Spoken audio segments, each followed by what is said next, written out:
Girl, Everybody it's packed out here tonight. Please follow the one line, please. I told you. IDs out. I need to see IDs. Thank you, ladies. Welcome to Park Ave. Excuse me. Hello? Can you move? What? Excuse me. Oh my God. You ready to go? Girl, I've been ready. Well, hey, girl, hey. Hey, girl. There we are. Y'all We're back. had a little technical difficulties, child. It's the second go around. It's okay. Okay, so we talked about Christmas. Yes. Adrianna got socks. I got socks, candles, and some perfume. I got Cash App because I'm a boss bitch. I got $60 from my stepdad. Come on, stepdaddy. You know. And he knew too. And he's new. He gave it to you. How he gave it to you? In a card, a Christmas card. He gave you like 3 crisp 20s? No, he gave me a $50 bill and a $10 bill. I appreciated it. You gotta get it where how you get. I greatly appreciated it. My mom shocked me on Friday. I was like, TT. I was like, what is this? Because my cousin stayed like requesting money from me on Cash App. So, like, if you look at my Cash App, I've never received money. I've always given out money. So when I seen it, I thought my cousin was hitting me up, and I was like, this a lot for this young lad to be asking for. But come to find out, it was my mom. Yeah, Nice. she sent me and my older brother a Cash App. She said my little brother don't get nothing. I wish my mom was Cash App hip. Girl, She's still talking about what bank do you use? Girl, my grandma's Cash App hip. I remember I ordered a movie. I ordered this Michael Jackson documentary on her Amazon, and she was like, "Just Cash App me my $5." And I was offended because she wanted her $5, but I did Cash App. Grandma needs her coins. Listen, my grandma knows. My grandma know when y'all. And the thing is, I wasn't supposed to have a password anyway. I think I told this story how I really bought this movie, and essentially you ruined it for everybody. Yeah, because you ruined it. Because we passed. I mean, at the end of the day, everybody passed around. Everybody passed codes anyway. I'm pretty sure like 10 people use my Hulu, and I know I'm not on my own Netflix. So it all pans out at the end. But so you said you went to the Selena Museum? Yes, I went to Selena Diaz. Yeah, so you know the museum has been open for some time now, but I've never been able to go to it because the times that I went there, it was closed. Mm-hmm. So apparently they're open during the week and not the weekend. So why would they do that? I don't know. It's weird. So finally, I was with my best friend and we went to go eat at this Mexican restaurant called Hi Ho's in Corpus, and it's like on the Hi Ho's. Like Hi Ho. Hi Ho. That's yes, it's called Hi Ho's. Thought you pronounced it wrong. And apparently this was Selena's favorite restaurant. And at first I thought my best friend was just joking or over exaggerating, but no, they had newspaper clippings of her in there. They had all of her pictures. They had like signed autograph stuff. They had her DVDs. Like it was like I was in heaven. I was like, oh my God. So I had me a good old chalupa. And then she decided, hey, the museum is right up the road. We should go to it. And I said, bet. Let's do it. Let's fucking do it. How much it cost? $3. Oh, really? Abraham Quintanilla was letting us in for $3. Oh, I want to do the city pay for it because I'm pretty. She's like an icon there. I don't know, but bitch was $3, and I got my life. So I mean, what's in it? So all of her concert costumes are in there, and like all of her awards. She had one Grammy, so her Grammy's in there. Her little Porsche, she had a Porsche. That's in there. Why they have the Grammy in there? Yeah, the Grammy's in there. The dress that she wore, the Grammy in, it's in there. Mm-hmm. It's just a bunch of pictures. A lot of her jewelry, her like her bustiers are in there. It was amazing. I loved looking at all of the pictures, and it was actually pretty popping. And I feel like her tour bus was there, but it was kind of like in the back, away from everybody. But like the part where Jennifer Lopez sang "I'm Dreaming of You" in the movie, they recorded it there. Oh, okay. So and it's funny because the little girl, or I guess like the museum tour guide, was just like, "Okay, guys, welcome. This room is where Selena recorded majority of her albums. And then she showed us a little recording booth and everything, and the piano, and Suzette, the sister's drum set. It was just really nice. And I was in heaven. I loved it. That's good. You know, I didn't want to get kicked out by taking too many photos, so I tried to limit myself on the photos. But it was a good time. I mean, $3 can't fucking beat that. You know, I like Selena in the movie and all. I'm a little leery about their TV show though, their series. I'm wondering how this is going to pan out. In case they're going to do a limited series, because I mean, and I'm saying this as a humble of a servant as I can. She died fairly young. She did, 23. And she kind of died right when she was at the brink of it all. Right. So in reality, how long can a series go? True. I mean, yeah, that's very true. I wonder if it's going to be like a limited series. But I feel like her movie was very in depth as well. So it's like, well, what else are you going to pull back at this point? Yeah. Well, I mean, it didn't get. The movie wasn't. I really want to know. I want to know what was happening in the midst of, because they gave a very generalized description of, or depiction of, you know what, who should do Selena movie? What's that TV show that just did O.J. Simpson, that just did Gianni Versace, the People versus I know what you're talking about. Is it American? It's not what American. It's not American. It might be American Crime Story on FX. Hold on, let me see. Yeah, because the Gianni Versace one was really good. American Crime FX. Yeah, it is it. American Crime Story FX. Yeah, I think I would listen, like to see American Crime Story. Michael Jackson needs to be visited. But Michael might be too soon, because as a person who's a part of the Jackson family, my family might not be ready for that, FYI. But definitely Selena. Selena needs to be on that list. And the two brothers, even the Menendez brothers, even though I'm kind of tired of their story, FX does such a good job, and I realized they did a really good job with OJ, because essentially, like, how many more ways can you tell OJ's story? Yeah. But they found a way to make it more interesting. Even with the Versace one. Yeah, and then they told, and I didn't expect that for Versace, because they actually kind of told the story through Andrew Cunanan. I think I said that right. Which I found more intriguing than Gianni Versace, because he didn't know he was going to die. He was out here just living his life. Yeah. So his side of the story wouldn't have been interesting, because he was chilling. Yeah.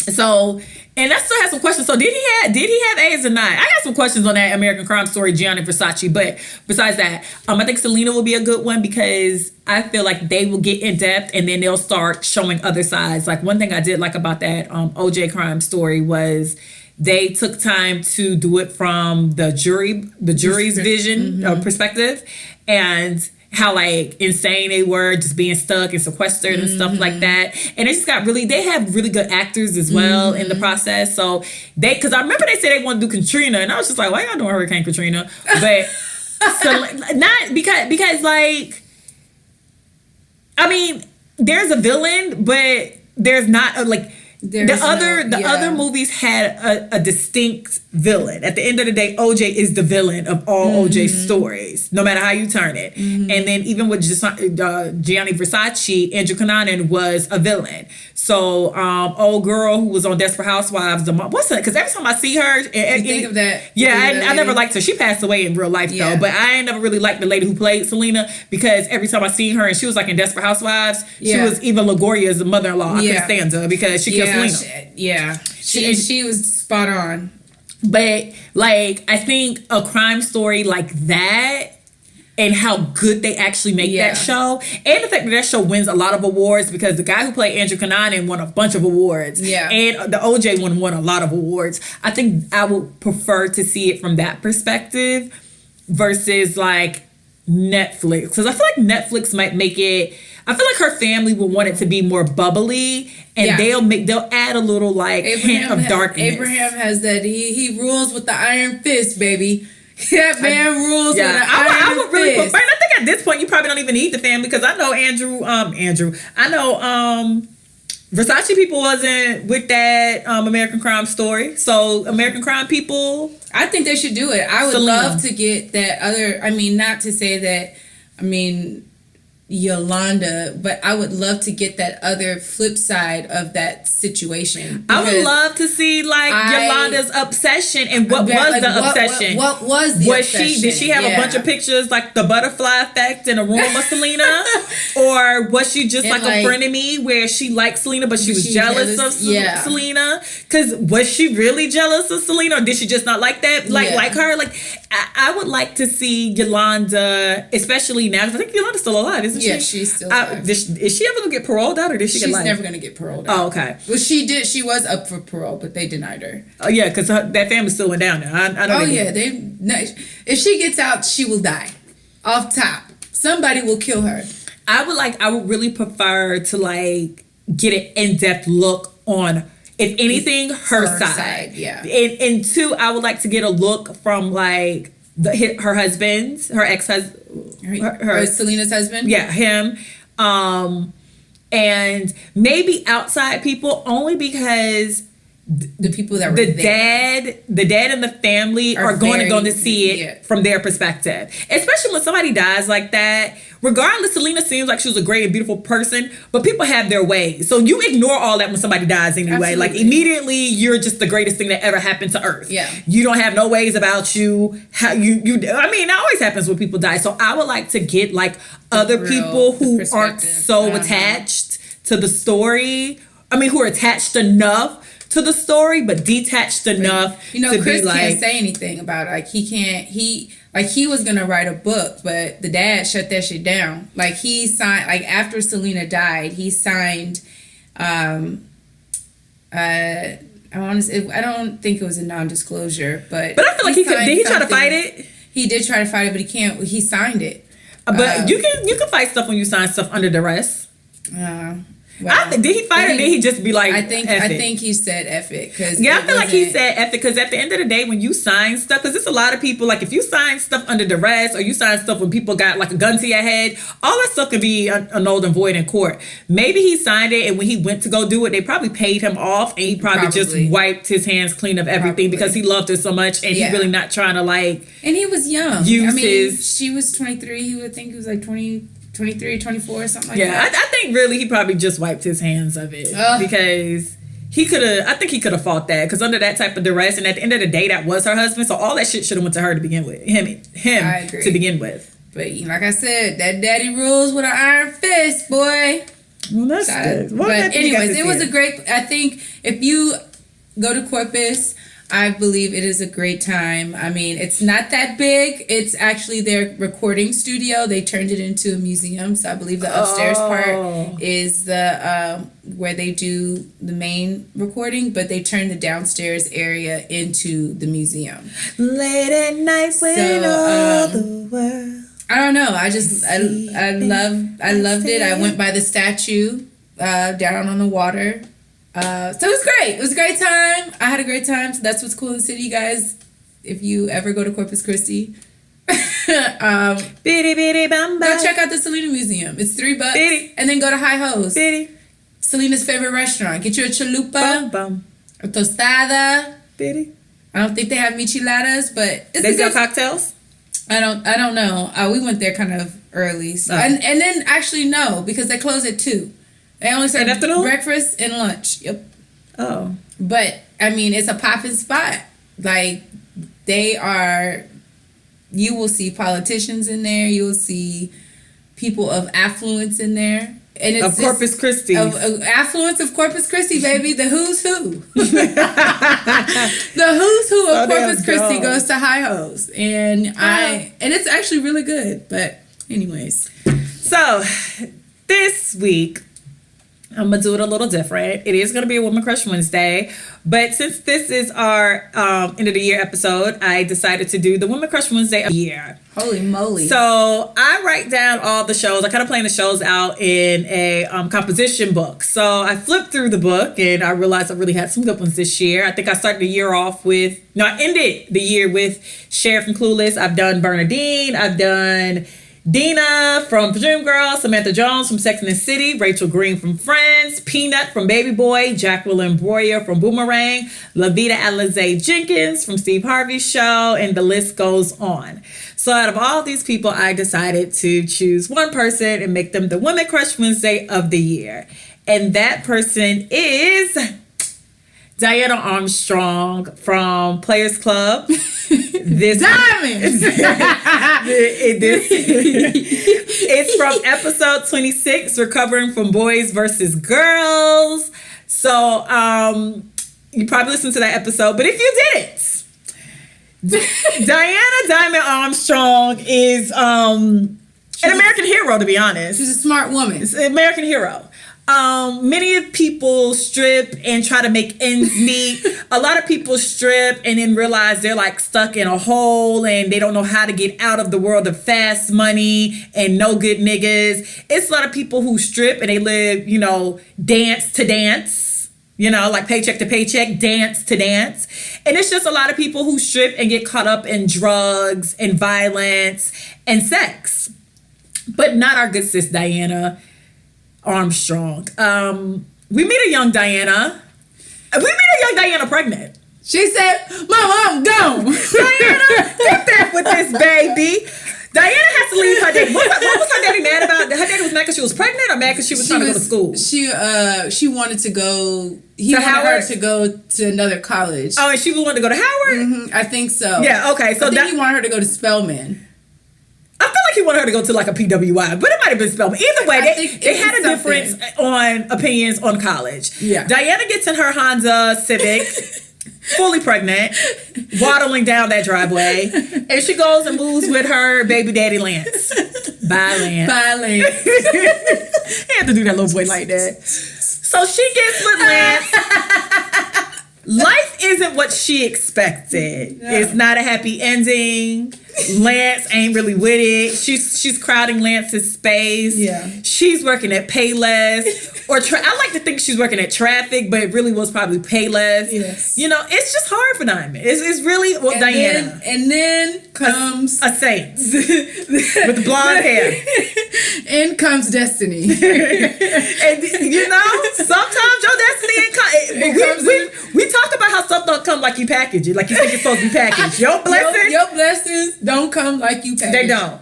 So a good Ronnie shows up and says, "You can't pay me to smell a motherfucker's feet all day."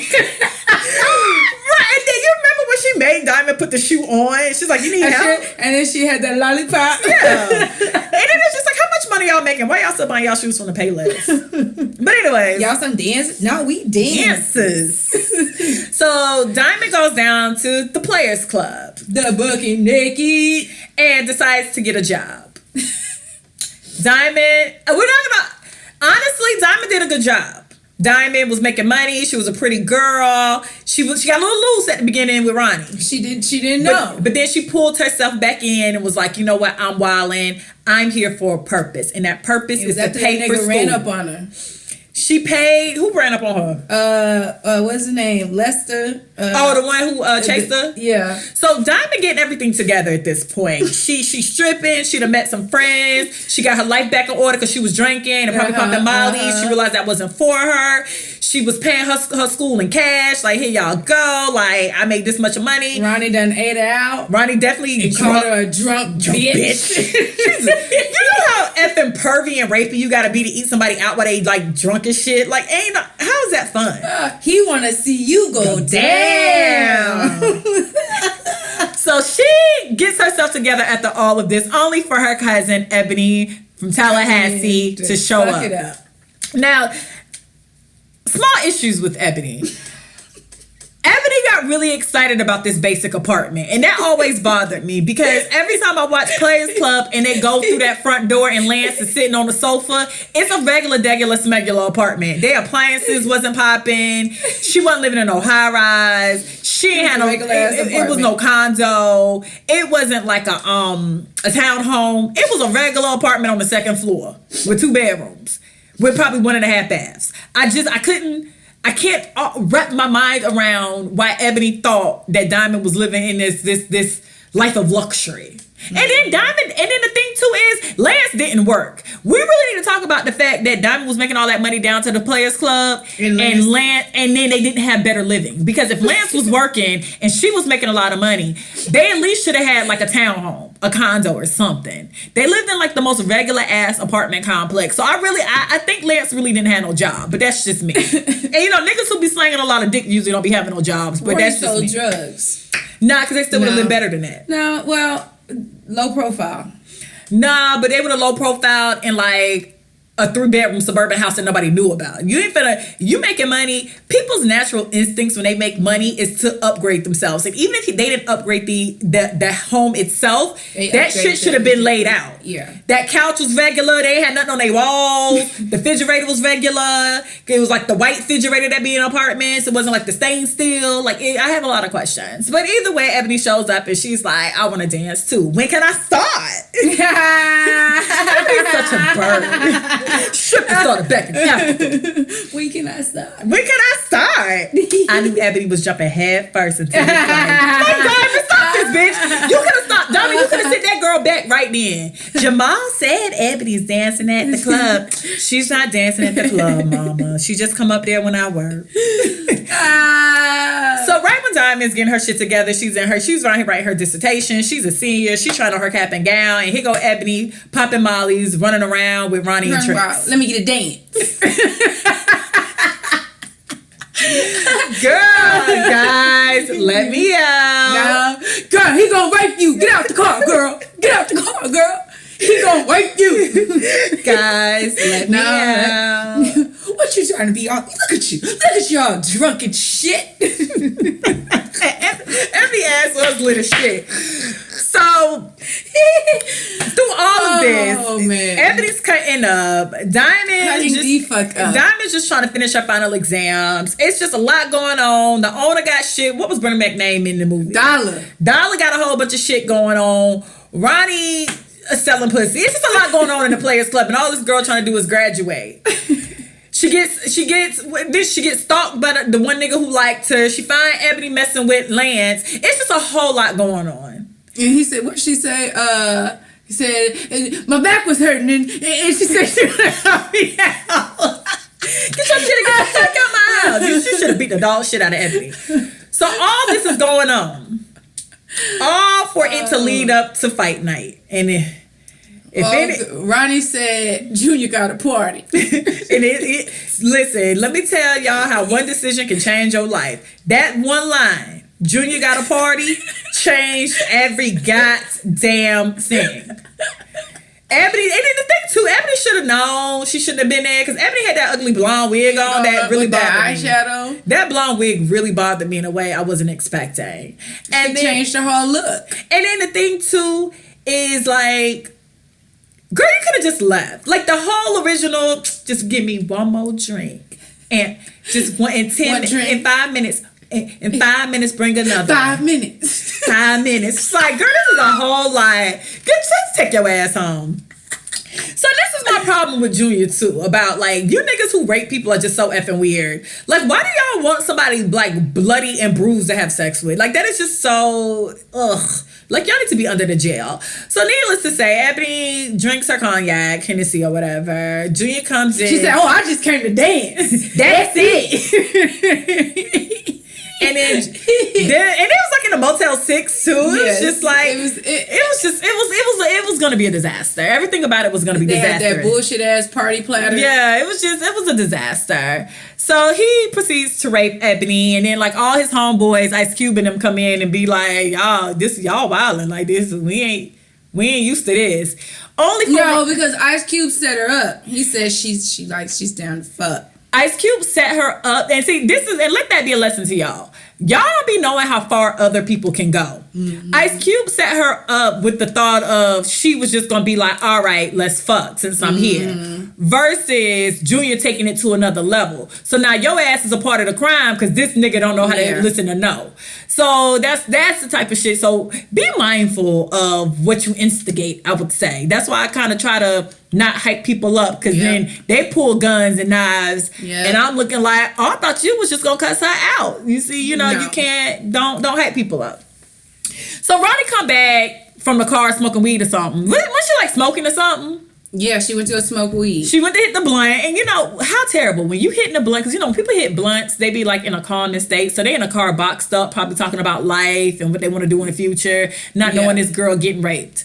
So Ronnie come in with her 27 piece and her sewing, because she had a whole lot going on her head, and all she says is, "What did you do to her? Do you? You stupid! You stupid! What you do to her? What you do to her?" And then get your shit. Come on, get your shit. And so then they dip. Diamond finds her. Diamond's upset. Diamond goes back to the Players Club. Rightfully so. Diamond goes back to the Players Club. And I'm gonna tell you what makes Ronnie so funny. That she straight up had her alibi. I'm just gonna say I was here all night. And all the niggas in the background like, yeah, girl, you was here all night. Okay. You good. We just, cause we gonna say you was here all night. Don't worry about it. She's straight. Soon as that bitch popped up. Everybody out the motherfucking dressing room, please. Nobody moves. I said, pooh! Everybody out the dressing room, please. Girl, she beat the dog shit out of Ronnie. She did. She deserved it. She did. She said, what did she say? She said, after... I'm a do you like Junior did Ebony. Yeah, you got that set her off. Yeah, that should have set her off. So in short, Diamond beats her ass up. The Players Club burned down, and Diamond graduates from Spelman or FAMU or Clark Atlanta or TSU or whatever black school she was trying to graduate from to get a job at BET. So in short, she was the Women Crush Wednesday of the year, because if you keep your eye on the goddamn prize and you keep putting one foot forward, you will get to the end goal. You just got to keep walk in your path. Because, no, dead ass, because all this shit happened just for her to still graduate. Her professor caught her stripping.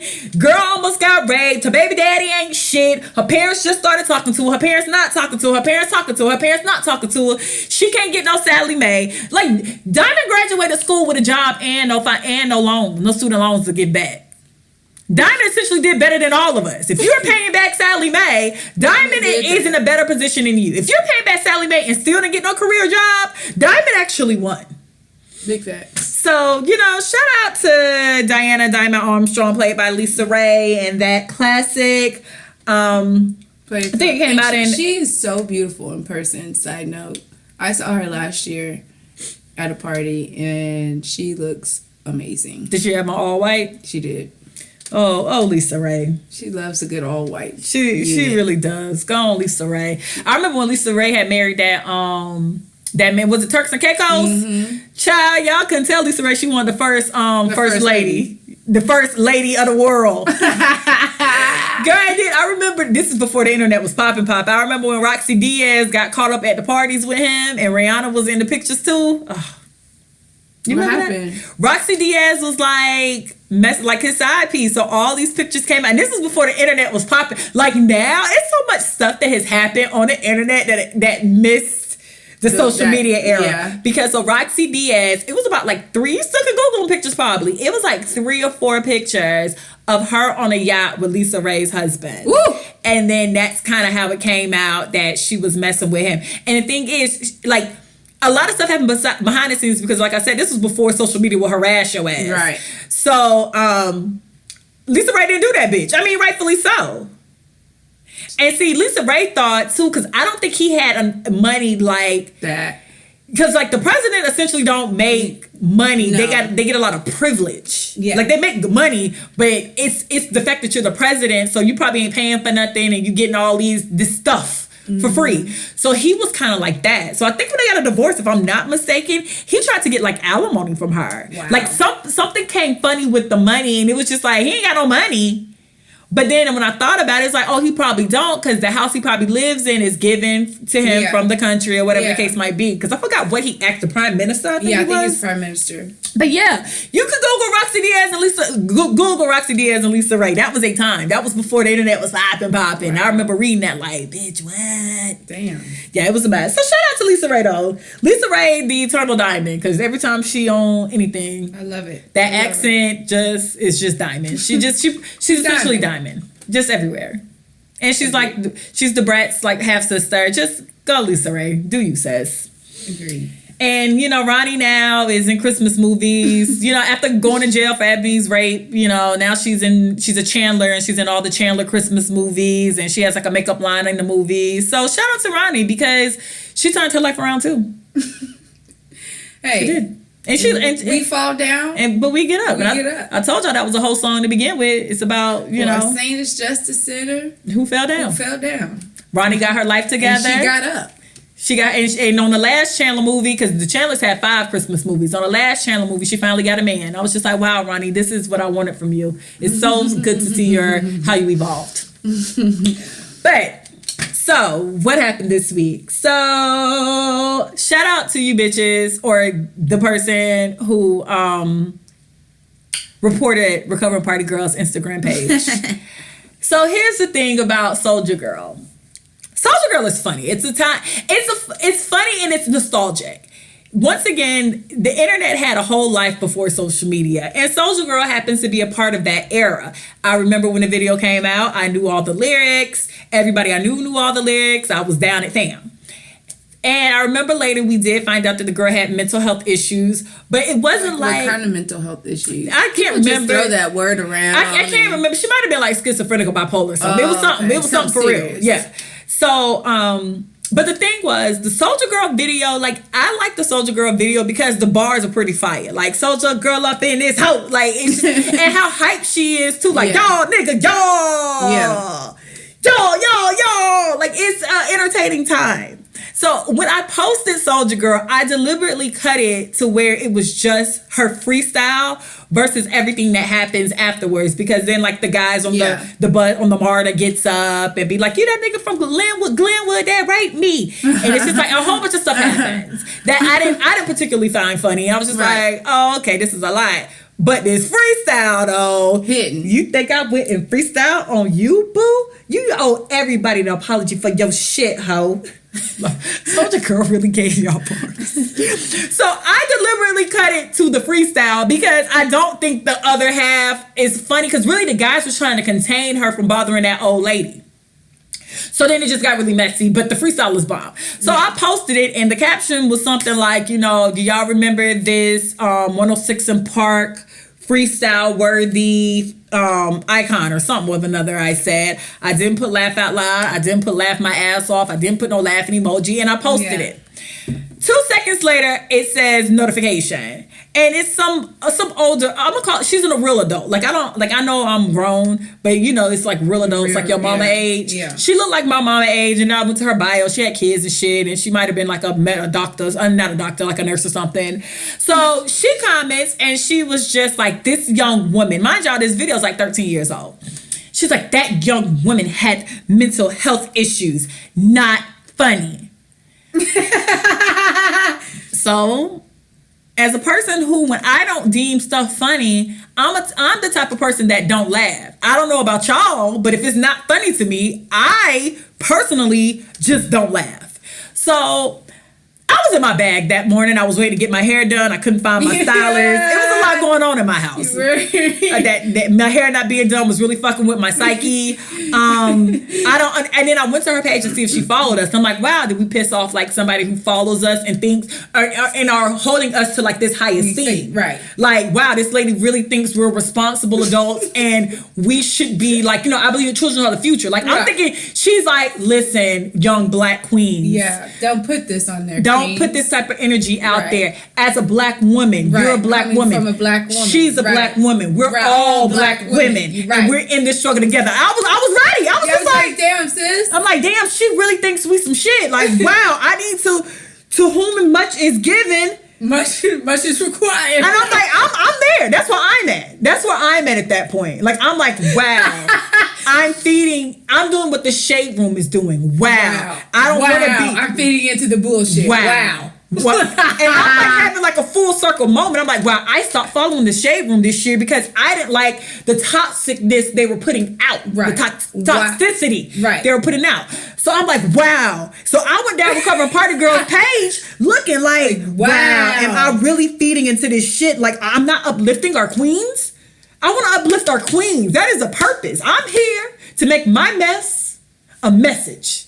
So I'm like going through like, reading all my captions. Like, am I being a bully? I'm confused. But then somewhere when I was looking for the shit, it really started to annoy me that I realized I didn't say laugh. I didn't say it was funny. You just posted I it. just posted it. And granted, I guess a lot of those sites do that, but I wasn't even posting it in a malicious way. You just like the bars. Like, I like the bars, and it does that Soulja the Girl energy. The energy is good. And that Soulja Girl clip honestly reminds me of, and with the exception of her talking to the grandma, because if that was my grandma, I would whoop her ass. But with the exception of her talking to the grandma, like, we should have signed this girl to a deal. Like, this was bars. You missed it. Y'all really missed it. She was right in Atlanta, and she had stage presence. Did you see her in the Marta? That was stage presence. So I'm really like, damn. And then I cut it off deliberately before it got like her and the guys getting into it. So after the lady posted it, I went to her page. Her page was private. So I read her little bio, and I was about to request her, and I just wanted to make sure too that she wasn't somebody who followed us, because I'm just like, wow, I don't want to do this to somebody who's here. Right. She didn't follow us, so I'm like, well, why the fuck you way over here if you don't follow us? Right. And then that made me kind of irate. Yeah, it was just like, you came way over here though to bother me. You could have just kept scrolling. Could have. Anytime I don't like something, I just little thumb just swipes on up. I don't report nobody. I just mind my business. I have reported my cousin before, but I was just being petty. But outside of that, I have definitely reported my cousin. But She's stupid. she was annoying me. I mean, what I reported was not report worthy. I just pressed report, and then I just said it was like whatever. Neither here nor there. I'm past it now. But so I comment to her, then don't laugh. Now, this is where everything took a nosedive. When I said that, I moved on. I went back to the page an hour later and realized that you assholes who followed the page was cackling under my comment. So I was like, damn. Now we're tag teaming this woman. Yes. Now So you're then- bullying. Essentially, Now you're a bully. Essentially, I'm a bully now.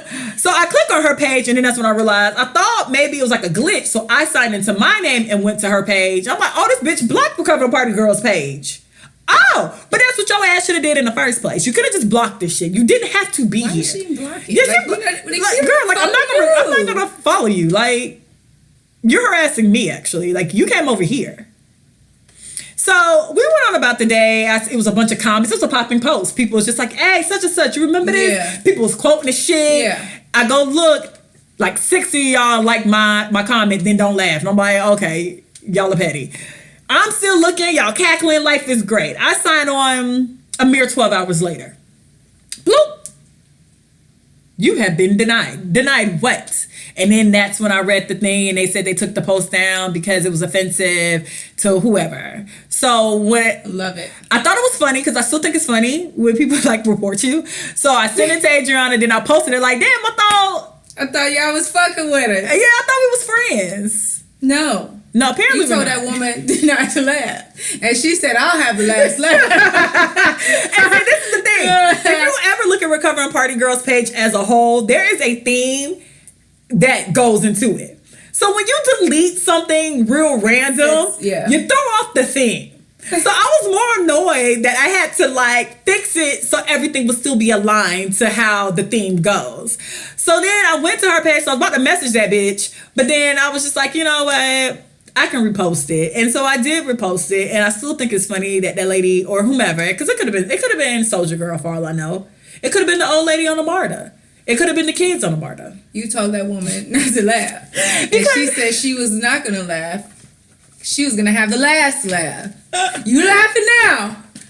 But she's going to have the last laugh. Because my thing is about like comedy. And people, okay, comedy is subjective. Jokes and all that is subjective, right? Yeah. And people's moral compasses are different. It's certain things people do, and I'm just like, oh, okay. And it's certain things you do, and I'm like, all right, you're the devil. So everything varies. And your moral compass and comedy kind of, when they jumble up together, everybody won't find the same thing funny. Kind of, and we talked about this yesterday, kind of how I felt about Chris Rock and whoever that white guy was when he was saying he's the whitest nigga I know, and then the white boy was like, nigga. Okay, Chris Rock. Yeah. I didn't particularly find that funny. I'm not gonna report you. I'm not gonna bother you. I just want you to know when you're telling white people to say nigga, when you're allowing white people to say nigga around you, please offer a disclaimer that they can't say nigga around everybody. Yeah, like that don't fly with everybody, because you say that around me, it's not gonna be a joke. Like I'm offended. So, but with that being said, because they found it funny, I didn't think nothing was weird with them finding it funny. It was just like, oh, I mean, that ain't funny to me, and I went on about my day. And I told you about that FedEx, terrible. It was a FedEx truck, and it was like dismantled. And the headline talked about how the driver died. And like you could see all like the particles and all the packages of this FedEx truck just like splurred across the street. Somebody retweets this. Mind you, even in the title it said the man died, the driver died. Somebody retweets and says, damn, I hope my bundles wasn't in there. And like a slew of people was laughing. I particularly didn't find that funny. But I'm not knocking nobody who found that funny. Report it. Yeah, I'm not going to report it. I'm just going to be like, that's not funny. But all right, and I moved on about my day. People are just so sensitive for no reason. It's just... People want to be up in arms about something. That's what I know. And I see y'all keep saying you can't wait for this show to blow up and have you made. But I'm letting you know we're getting canceled the second.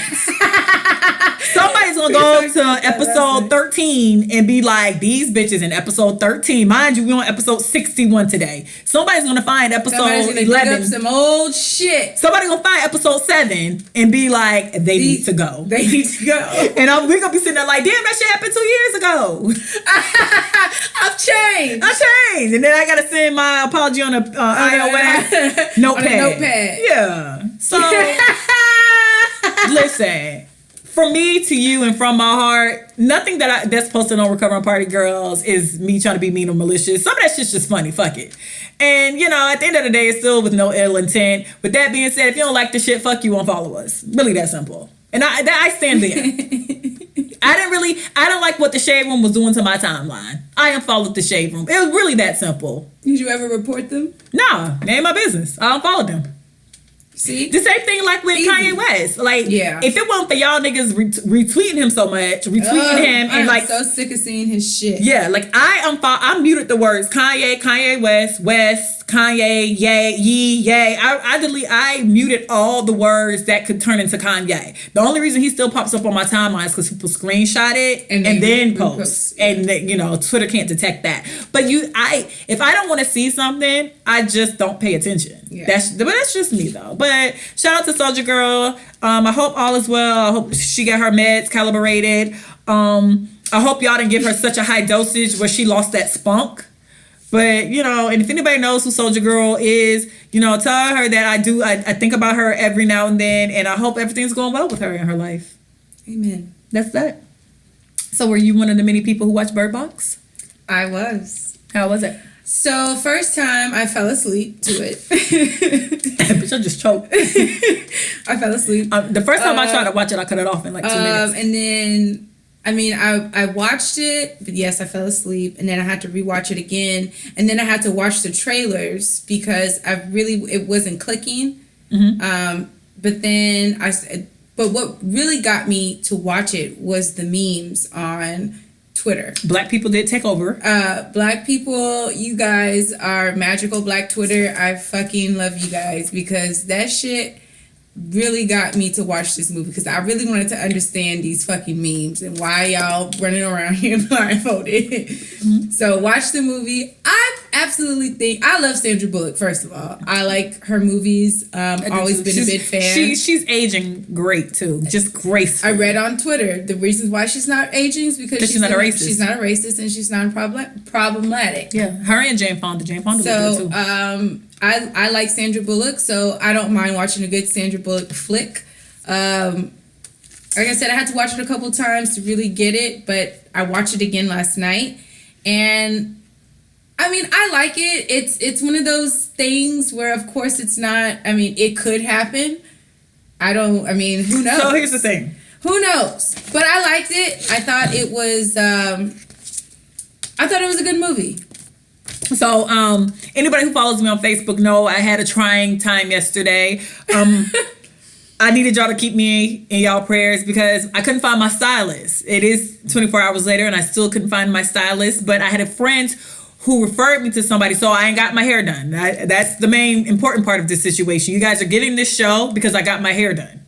I know y'all can't see me, but I just would have been in here mad if I didn't get my hair done. Because my natural hair looks like pubic hair. It's a long story. So technically... Stop saying that. It do. I want to picture you with pubic. My natural hair looks like pubic hair. So here's the thing. So, I mean, this has nothing to do with Bird Box, but short story. So I wear a lot of like sew-ins and weave, and I used to just have them perm my edges and my leave out. And then I started wearing closures and crochet and box braids, and then it just got to the point where I wasn't needing to have my leave out permed.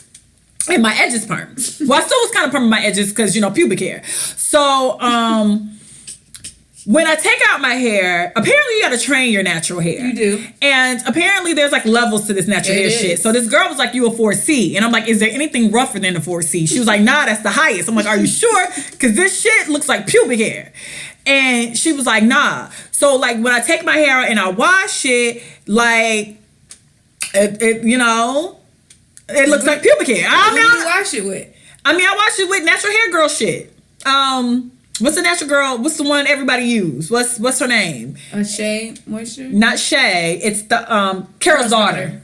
Yeah. So I go through the whole thing, and so like my brother, I was on the phone with my brother because when I take out my hair, for some strange reason, I'm always FaceTiming with my brother, and he was like, "No, it's cute," because I had him cut it really short, so now it's grown out. But it's like a little fro. Yeah, but then my family has terrible edges, so my brother's like, "You need to like." They do. It's like genetics. No lie. My family has terrible edges. It's like an ongoing joke. So, and especially because it's natural too, because then they curl up into little balls instead of like being smooth, like pubic fucking hair. Like, I don't know how else to describe it. So I took out my hair and I'm talking to my brother and we popping. He was like, you should, need to just go get you some products. I'm like, nah, my natural hair don't be looking like everybody else's natural hair. Like, cause I got natural friends and I'm like, their hair be looking soft and, fluffy. My shit be looking like underarm hair. I don't get it. But, I'm easy. Just sew me in and I'm going about my day. Crochet me out. I'm going about my day. Box me down. Box me down.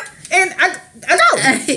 So, needless to say, the girl didn't show up. And so, as time went by, my hair shrank more and more. So, it was like more pubic-y and more it was just a lot yesterday. That didn't have nothing to do with nothing. But you had to release that. I did. Because I'm going to tie it in. It essentially has nothing to... That whole story essentially has nothing to do with nothing. But...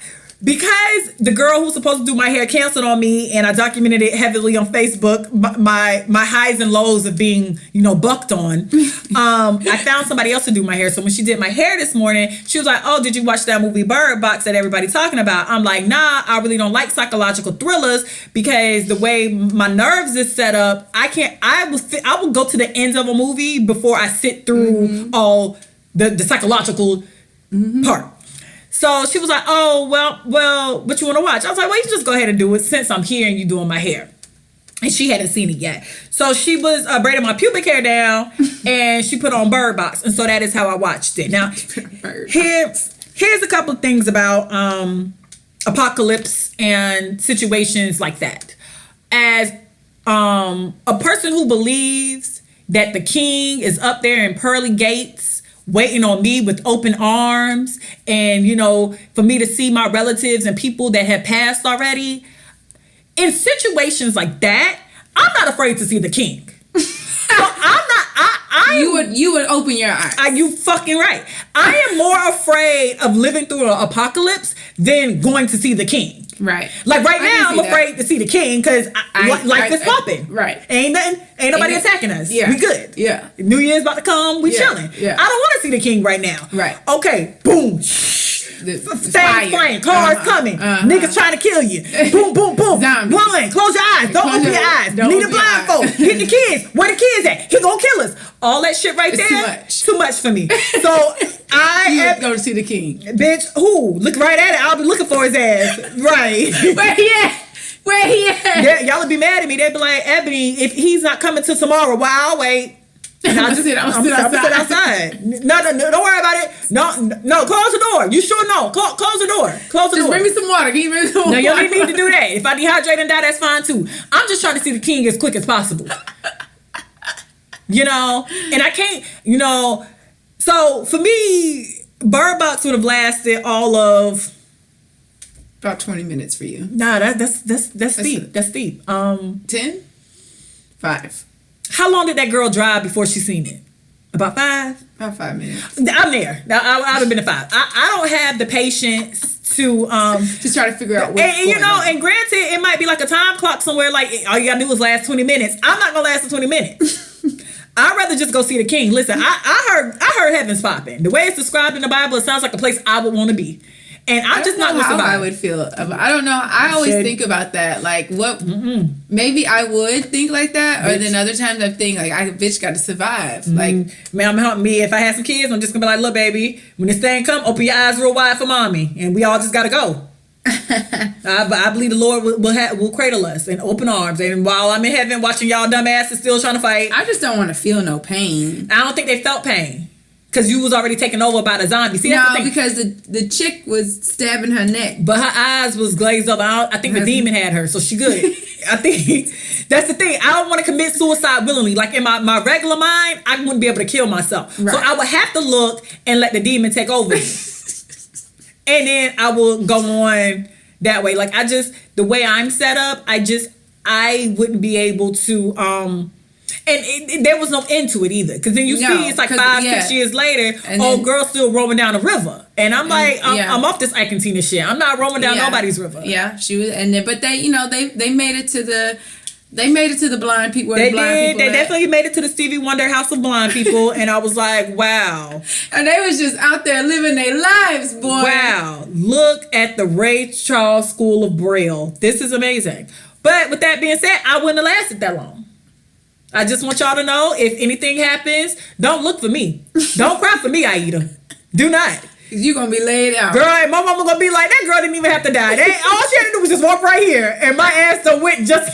I'm going to walk to that. I'm not going to lie to you. I'm walking to that. I just don't have the type of nerves and patience. And that should have literally be like, all you have to do is go to the next street or open your eyes. And I'm just going to be like, boop. I don't know what's happening on that way. I know it's the next street, but it's a whole lot of goons and goblins. I don't think I'll be able... I'm not set up that way. So I don't know. Shout out to all the people who would have been I think I would have done what Sandra Bullock did. I mean, she had her good black man. She renamed her the boy and girl. She renamed him Tom, and I forgot the Olympia. girl. Olympia. You know, she said the birds survived. You know, all of that. And you know what, white people, y'all make it really hard for me. That young white millennial couple that took the car and dipped, that's some shit white people would do. And that really gets on my... That is really some shit y'all would do. Take the car. Like, what? That really bugged me. And I need to know what happened to them. That was the only thing, too. They probably died. I needed them to, though. But I needed to see them die. Just for being so goddamn dumb. They probably died. They deserved it. But, you know, shout out to everybody who watched Bird Box. I'm not afraid to see the king. So... Don't leave me here. I think I don't know. Maybe it's just my instincts that I would have to survive. I would want to survive. I mean, that's noble of you. If it was my time to go, I would accept that. But I'm just not gonna, you know. I don't know. I don't know what I wouldn't know what I would do in that situation. I'm looking right at it. I'm looking right at it. I'm be honest with you. If something ever happened and then they be like, y'all passed my neighborhood and you be like, I wanted the Ebony survive, I did it. Don't come check for me. Go on. Just keep going. Save yourself. Nigga, I looked. Save yourself. Because sometimes you be seeing people be like, damn, I want to have Adrianna. Wait, let's just go. I know Adrianna's in there. Let me go knock on her door. Don't do that for me. Don't do that. Save yourself. I killed myself already. I'm out. I'm in glory. Yeah, I'm in glory. I'm not at the door waiting for somebody to come save me. And tell people that. Be like, no, trust me, Ebony, don't waste your time. This 5 seconds we about to go check on her, we could be like all the way down the road. Don't check on me. I let them get me on purpose. I opened all the doors and windows. I walked to them. Said, I'm ready. I was calling them. They ran from me. I'm ready for glory. I chased them down and made them look at me. They were trying to avoid me, actually. I chased them niggas down. I'm that nigga. So, and this is for everybody, anybody who's listening, for real. If you're a friend of mine or a family member of mine, don't save yourself. I already let them take me. Because I'm not afraid to see God. In situations like that, I am not afraid to see the king. Apocalyptic. Listen, it was this movie called like Return of the Birds, or called like The Birds, and it came out like in the 50s or 60s. Like situations like that, I might try to fight. Just because the way they like killed the people. What about zombies? I'm just gonna let them take me. I'm gonna let them take me. Cause aliens? I'm gonna have to go. I'm just have to go. I'm just gonna. The bird thing though, because I had came up with like what I'll do if birds did attack. Because when I watched it, I stayed up for like 2 days. I'm like, because I've been thinking. Listen, I'm gonna tell y'all something, and I'm trying to be seriously. Okay, every time movies like that come out, I really be thinking some shit done happened, and people ain't telling us some shit done happened. I don't be thinking all this shit is imagination. I be thinking that when I see all them birds on them power lines and they all be flocking and moving. I be thinking that. I'm gonna tell you. I would tell y'all how I'm gonna survive if birds attack, but I don't want y'all to use what I'm gonna do because shut up. I'm gonna tell you why, because if y'all do what I do and the birds start seeing everybody doing the same thing, they might find a way around it. But just know, if birds attack, that is one time you can come check for me, because my plan. I'm telling you, you need to come in and come to the bathroom. Anybody who's listening to this, if birds happen to attack, I am okay. I am alive. Come all the way in though. You can't just yell my name because I can't tell you how I'm gonna be. You gonna be underneath the camera. You're gonna be underneath the camera. No, it's not even that. I can't tell you exactly the plan. But you gonna be in the bathroom. I will be in the bathroom for sure. I can't tell you how. I can't tell you how I'm having it sealed up for nothing. You're doing too much. Jeez. But just know, if birds attack, gonna be under that goddamn cabinet. I'm not, because I watch when birds attack. They can peck through wood. See, I thought of all this. See, bitch? You see? I got a real plan. I can't tell you. I can't tell y'all what I'm gonna do if birds attack. But just know. That is one of the things that if it happens, come to the bathroom. Do 1, 2, 3, but hard. Don't like tap, tap, tap, tap, tap like birds, because I can get that confused. So you need to bang, bang. Or you can have a weapon. I don't need, the way I'm going to be sealed in the bathroom. You going to have something over you trying to do too much. You want to know too much. You just want to know my plan too much. Just know, if birds attack, I'm surviving. I took time and thought about how to survive. So if anybody's listening to aliens, don't check for me. Zombies, don't check for me. Some shit like Bird Box, don't check for me. If birds happen to attack, come get me. I'm okay, because I got a foolproof plan. If y'all give me a couple of days, I might find a way to survive Bird Box. But for if just natural birds, if they attacking, I'm here. Just know that. I can't tell y'all how, but I will be a survivor. I'm so happy I came up with that plan. I came up with that plan like 10 years ago. And I think about it. I think about it often. Girl. So did you watch Ready to Love though? As far as Bird Box, that shit, I ain't really... Y'all memes are way funner than the actual movie. Yeah. But that's me. Agreed. But I didn't catch Ready to Love. So... Oh, but you caught Melinda's after. I did. I was actively on Instagram watching her. So, apparently... Okay, so... Ready to Love, I guess, did serve its purpose. At the end of the day, Shay and Mike look like they are still... solid. They're moving forward as a couple. Ashley, the 27-piece girl, was actually like the girl who was taking Alex to the hospital. So they actually had she said that they had went to the emergency room twice. Like, she told that story like, that's my man. We went to the hospital. He wasn't feeling well. She told that story from that perspective. Like, that is my man. Like, we went to the hospital. They turned him around. We went to the hospital again. Like, she told it like that. And Tiffany was looking like, damn. But, I didn't really care about everybody else. Aaron got his day in court. So was he stuttering? He was. See, the thing was, Aaron, but I blame OWN and I blame the women of the show. Mm-hmm. He basically said, I was basically trying to hype y'all up because it looked like y'all needed it. So I was acting like I was interested in you all. I didn't care, but y'all needed the ego boost, basically. So everybody went in on his ass, like especially Shantae, not Rita, the other girl who the dreads. Oh, Stormy did as well, but Stormy. Stormy ends up, her and the pastor end up looking like they were rekindling their situation, which makes sense because they started to show off together or whatever. Yeah. But my thing about Aaron though, so apparently the girl Ashley, and I can't think of the other girl name, but she was one of the end girls. It was like Stormy, Angel, and like the third girl. I can't think of her name, but the third girl and Angel apparently really just don't fucking get along. Mm-hmm. Like to the point where I thought that girl was gonna get up and smack the shit out of Angel. But Aaron basically is just an asshole, which was unfortunate because it was some men who didn't make the cut and they were like, you basically fucked over this experience when I really was here looking for companionship. Yeah. But when they said that, what triggered to me was like, I mean, Ready to Love was a good show, and I'll probably watch next season. And apparently, they try to pick which city they'll go to.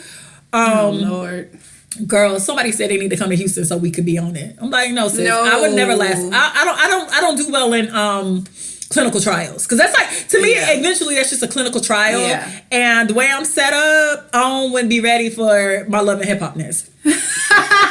Because Aaron would have set me off. Yeah, but. Basically, like, what I took from the show after Tommy, because Tommy asked the women, like, well, basically, y'all picked Aaron. So what does that say about y'all? And at the end of the day, that is true. Yeah. Aaron, all he did was lift up his shirt and smile. Yeah. Y'all chose that nigga because he lifted up his shirt and smiled. Y'all didn't try to get to know nobody else because maybe they weren't tall enough or maybe like y'all kind of went for the tall and dark and like semi-built kind of men. Yeah. It's the reason why Aaron, Alex, and Mike got chosen because originally Mike should not have been chosen. Mike chose Shay from jump. So Mike ended with Shay wasn't a shocker. But when y'all realized that Mike was getting into Shay, like all into Shay's trying to get to know her, the women came over there and they took on a personality of, I'm going to snatch you from her. Yeah. Like, I'm going to take you. So, I mean, I think that show more so says a lot about how women date than anything else. Because at the end of the day, they were left to their own demise. And Aaron was their demise. And Mike should not have been there. Yeah. Aaron shouldn't have been there. He shouldn't have. Aaron should have got voted off. Like, they should. I found Aaron corny originally, but that's me. I think he's corny. I think he is just one of those people where he has like that narcissistic personality trait. And Angel is such a bird bitch because she was just like sitting next to him like so confident and so like, I mean, everyone's mad because he essentially lasted to the end. But it's like he didn't choose your ass either. Yeah. He ended the show not choosing you. Like, you dummy. And you sitting here, but it's like, well, I mean, the other women are just mad. So, but the thing is, too, he ain't fuck off with Melinda on that show. Because he knew Melinda had all that. Because Melinda got... I tell you, Melinda sat down there for 2 seconds. Tommy was like, Melinda. She was like, you know, after he said certain things, I felt like he was going to try to play me, so I recorded everything. They was like, everything. And Melinda was dropping that shit yesterday. Bombs. Boom. Let me tell y'all, that video of Aaron singing Atomic. That was atomic bomb, baby. That video of Aaron singing Jagged Edge was so... With no shirt on. Now, first of all... Melinda, that was the highlight of my night. Melinda, you have to do that man like that. Shit. He tried to play her on live TV, girl. He did. That she needed to do that. So... That's my type of petty boy. Don't you do me. So in short, anybody who watched this show, I think next season now, since it's already been out, I think the goal would be to actually genuinely try to get to know people on a personal level and not so like surface. Yeah. Cause like I said, Mike shouldn't have made it past that first episode no way. Yeah. And if it's meant to be, it'll be, because the thing is, Stormy and the pastor rekindled what they had. Mm-hmm. So, I guess it served its purpose. It did. I mean, two out of three couples. Mm-hmm.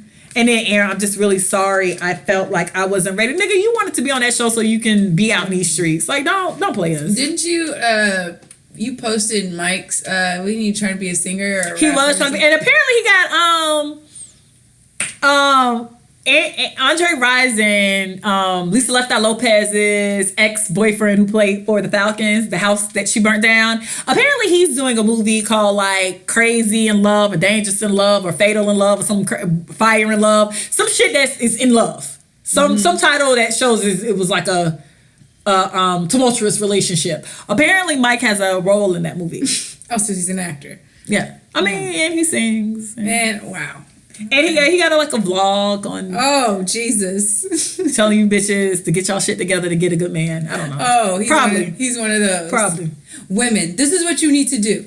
Nothing. If a man, y'all niggas if a man is not interested, you don't need to go and call him 50,000 times. So, listen, I'll call you 50,000. Never mind. Anyways, so that's that. Ready to Love You was a good show. Take this as a lesson, ladies. Get to know people, and if that nigga look taken, leave his ass where he at. And that's that on that. Amen. So, this week, this episode is recovering from 2018. 5, 4, 3, 2, 1. Happy New Year! Count on me through thick and thin. A friendship, that's how I went to Excel in. A friendship that will never end. Are you an alto? Girl, what? What is that? What I is don't that know. tone? What is that? I don't Soprano? know. Ain't no soprano. Alto. Yeah, alto. Okay. That's the boys one? Alto Tenor's a boys one. Tenor is a boys one. Okay. So last year we did this same episode. Of course, it was called Recovering from 2017. And I listened to that episode recently and put some clips of it on the Recovering Party Girls page that y'all be reporting. And did you accomplish? So one of my goals for 2017 was to drink all the water and throw the water bottle in the trash. I just want y'all to know I succeeded. Thank you. I thought about it. I really don't be having like 100 water bottles. I drink at most this whole year. I probably had 2 that was unopened. Okay, but yeah, set your intentions, bitch. I did, and you did it. I did it. That was like one of my main ones. So, and then the other one for me was to show up to my life, and I did. I did. In a sense, because like I said, I kind of felt like I was going through the motions. This year I did everything with like intention to set up 2019. So it was like a lot of stuff I just did behind the scenes and a lot of research I did and a lot of stuff that I learned to move everything I have my hands in for. Yeah. So 2019 should definitely be a good, fruitful. That's good. Type of year. I listened to mine, and so I did start cooking more. I feel like I have accomplished my stuffed chicken.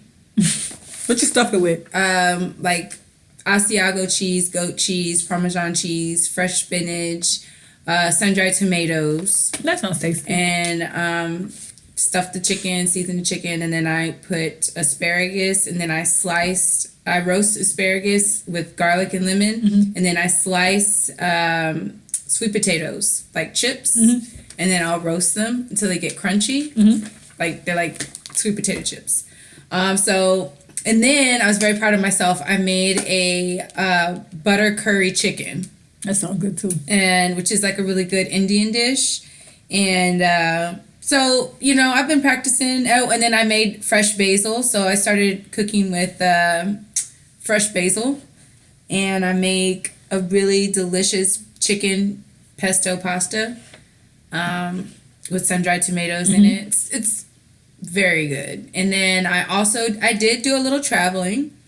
I did say last year I wanted to travel more, even if it was within the state. I actually went out of the state. I went to Las Vegas, which was fun.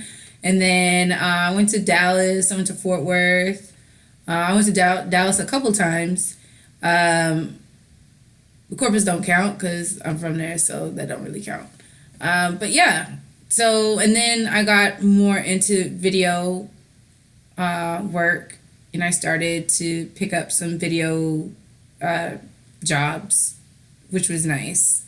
And then I ended up losing my job. That was this year? Jesus Christ. Yeah, that was this year. That was August.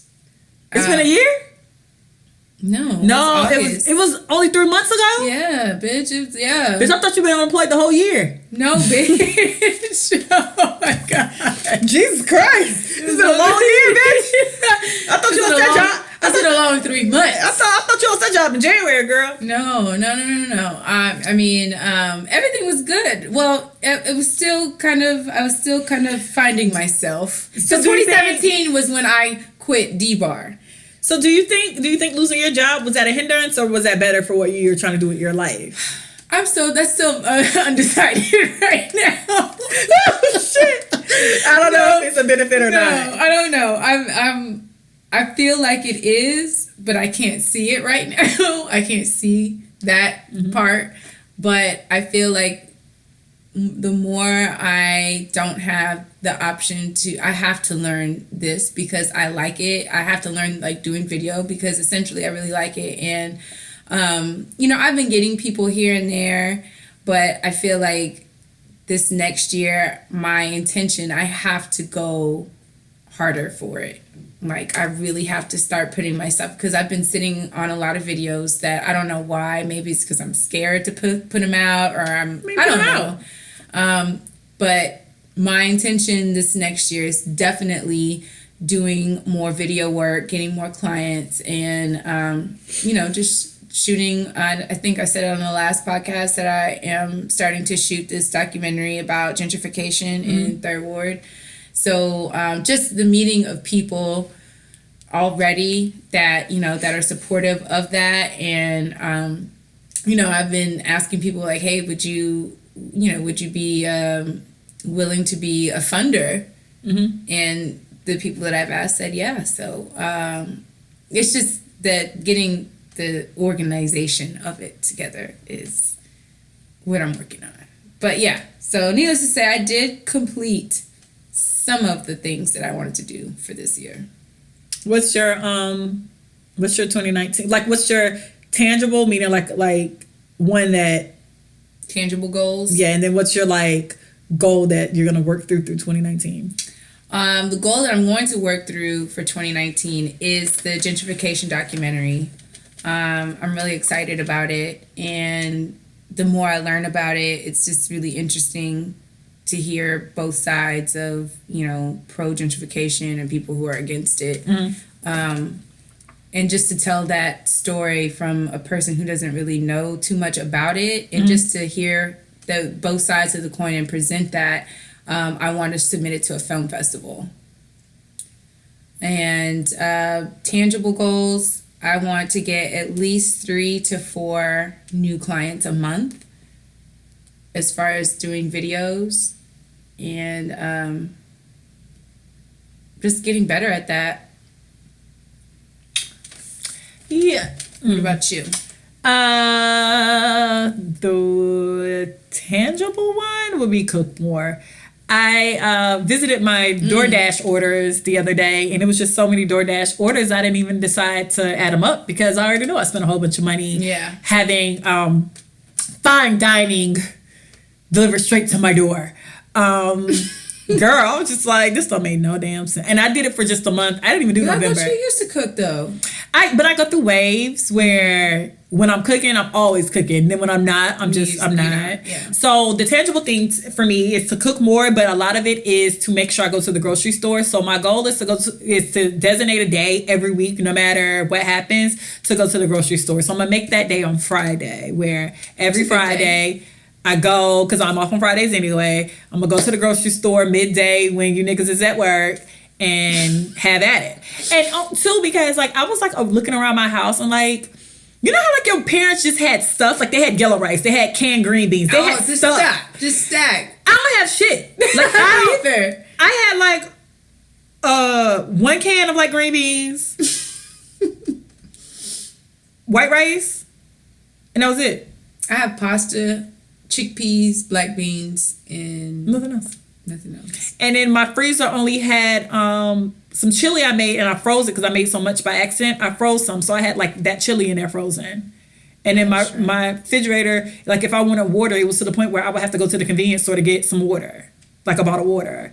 So I was just trying to figure out how am I living like this. Like if I want an apple, I would go to the store and go buy an apple. Like it was getting like that. That's exactly how I am. Like damn, I want an orange. Let me go get an orange. That's exactly. I used to go to HEB every single day. No, I go to Kroger's every day. Like every day they know me. Yeah. Like every day. Yes, they. And it's embarrassing because it's like I'm going for something like a bottle of water. Damn, I need a bottle of water and some lettuce, and then that's just it. So and then you're back the next day with like toilet paper. And just like damn, I'm down to my last one. I ain't know that. Let me go get me some toilet paper. Oh, and I'm thirsty again. Oh, I want an orange juice, and then I'll get like an orange juice. The little orange juice. Yeah. What is it? It's like why would I just get the big one? Like but the thing was, I went to the grocery store maybe last week, and when I spent like $85, I almost had a panic attack. But then I was like, okay, go look at your DoorDash bill. So when I went to like add up all the times I went to DoorDash, it was. About 16. It was about 16 times in the month of December. And when I'm going to DoorDash, I'm not ordering like $5-10 worth of food. I'm ordering food. So I didn't even bother to do the math because I already knew I had spent an obscene amount of money with DoorDash. Mm-hmm. So the goal is to every Friday, like go get apples, fresh produce, and just get stuff instead of going to buy a cake for $3, make a cake, like just go grocery shopping in general. And in the process of getting like fresh food, to also get some like canned stuff. Because if birds attack, I'm gonna need to be able to have all my food in my bathroom with me. So I'm gonna start like buying like canned goods and stuff. Even though I really don't eat canned goods, I would prefer to just get fresh produce. But just to have like random stuff. When birds attack, I might need it. So that's the goal, and to cook more. So I'm gonna try to at least go down to like eating out twice a week, because I've gotten to the point where it's like breakfast and dinner, or lunch and breakfast, or whatever the case might be. Or it'll be like I'll buy a shitload of food from like cheesecake and just eat it for like 2 days. Yeah. So whatever, to cook more, because I'm not a bad cook, and so to go to the grocery store on Fridays. Yeah, so just go to the grocery store for sure on Fridays and make sure I have what I need, and then try to get my cabinets right, because it's just, you shouldn't just have green beans and like a pack of white rice. That just, I don't understand how my cabinets were so terrible. And then that's a good one. The one I'm working through 2019 is to not bartend at the end of 2019, and not in a space of like I don't want to do it anymore, but in a space where hopefully every other thing that I've been doing that is like essentially a hobby, if you're not making money, hopefully all these passion projects will start to turn over where I can actually make enough money to not bartend. So that, but then that into plays a lot of other moving parts that's going on right now. So I need to make sure I continue to keep my foot on the gas, which I think I did a good job last year, keeping my foot on the gas. Yeah. So to continue to keep my foot on the gas, put a bit more pressure on it to make sure that when the end of 2019 rolls around, in good faith and without being stressed out or you're comfortable. Yeah, it's like, all right, I'm making money doing these things I like to do. I'm making enough money to continue to pay for everything. Now I can bartend when I kind of feel like it versus that be my full-time job. Big facts. That's a good one too. Yes, but it's a lot of Lord, pray for me, Jesus. There's a lot of moving factors to that one. A lot of stuff needs to unfold properly or semi-properly. Because somebody told me it won't be perfect. Because I talked to a girl recently who does Dreams and Drive podcast. She told me she just quit her job this year, and she was just like, you just got to do it. And I'm like, that's fine. I just want to make sure. Girl. And she told me it won't be perfect, which I know I won't be perfect, but I need it to be. I don't want to suffer if I don't have to. My job is not bad. I don't dislike nobody at my job. I be chilling. So I just want to make sure when I do it, I can support myself and it don't be like a trying time that doesn't have to be a trying time. Yeah. Because that is one of those things where you really got to be like, you got to weigh your options. And I think, but the problem is too, a lot of people are like cats. When you get thrown out, you land on your feet. And I don't want to have to get to that point. No. What? They say when you throw cats, they say like cats always land on their feet. Yeah. And I feel like with me, a lot of situations I've overcame was because I had no choice.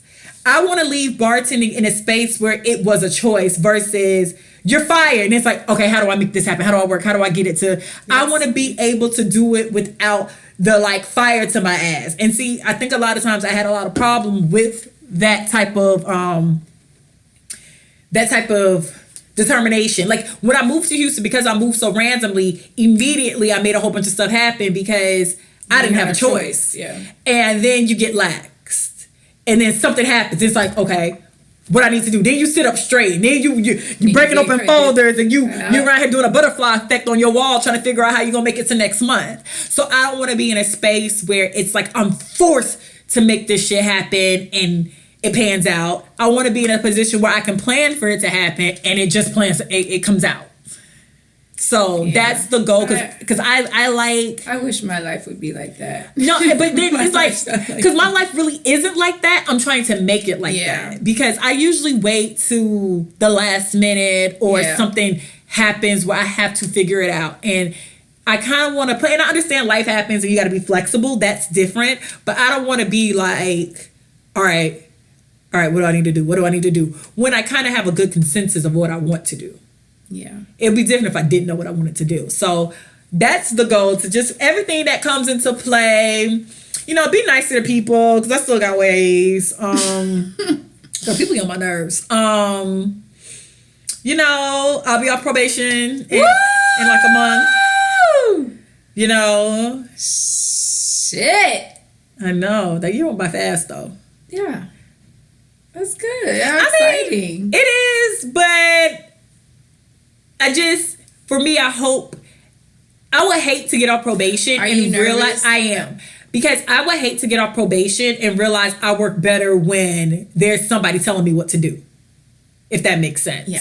So now I'm in a space where, and not that I'm like going knock over a grocery store, nothing like that, but I was in a space where I couldn't, I could party, but I couldn't drink it to obsess and all that stuff. So I don't want to get off probation and realize that I work better with somebody saying you can't do this, because if you do this, you go to jail. Because I had never been in a space until now. I had never been in a space where it was somebody who's like, all right, you really can't. When it came to me and partying. Yeah. So the goal is to like, I think I was worried about that too, getting off probation. Sucked back into like bad habits. And then going back into that. Because there were times where I was just like, oh shit, I'm getting out of hand. Like, yeah, I don't want to get out of hand. Like, I'm going to get out. And there were times where I was getting out of hand. And I remembered I got pulled over one night and I was drunk. Yeah. After your DUI? Yeah. After probation, bitch? After probation, yes. Turn up, bitch. What you was drinking? It was like I was leaving work. Oh. And I mean, it was 3:00 in the morning. The light had turned red. And I was like, man, nobody's out here. Soon as that bitch, I drive past that bitch, here comes a cop car. And I was like, oh shit. So I was like, you know what? It's cool. I got my license. I got water right here. I'm just going to stay calm, talk to them real calm. They let me go. And after that, I was like, I need to slow the fuck down, bitch. Yeah, like, bitch, slow your motherfucking ass down. What is wrong with you? Like, I don't want to be in that. Like, yeah. And I know that's going to happen, because the thing is, I'm excited for the people who are excited for me. Yeah. Like, I have a friend throwing me a whole party. I got a friend who's like, I'm coming to town for the whole weekend because you back. It's your inauguration back. Yeah. And it's like, this is a lot of pressure. But then again, like, when I'm looking around. When I first started drinking again, my tolerance, I don't know, for some reason, it took a long time for me to get drunk. So by the time I got home, that's when I started to feel it. And then it was like my recovery time was like 10 times worse. Oh, yeah, but my recovery time was already trash anyway. Bitch, I used to die. But like now, it takes me like I throw up and my head fucking hurts. Yeah, and like, it's horrible. Because everybody's so geeked. So it's like, you just gotta pace yourself. I was just like, I don't want this to be like, you gotta start slow. I don't want it to be a mess. Not even just that. Just, I hope that my hope for myself is that it isn't, I get off and then I realize that I work better with the man on my back.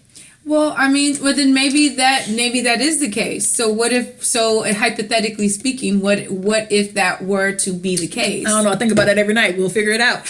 I mean, I do. I mean, I ain't got no answer for that. It's just like, all right, okay. So how am I going to work? How am I going to function with this newfound freedom? And am I my own worst enemy? Like, am I the person who makes, like, I already knew I made my life harder. Am I going to go back into these situations making my life harder when clearly all the 28, this whole past year, I ain't really had no issues like that. Like, and so there is a rhyme and a reason for all my bullshit. So that is like something. But I mean, outside of that, I mean, it's cool. My party's going to be lit. I'm happy for everybody who's happy for me. I got. It's a good time. That countdown is feeling is amazing. Girl, I'm just so happy I don't have to pay for no nothing else. Like I'm good.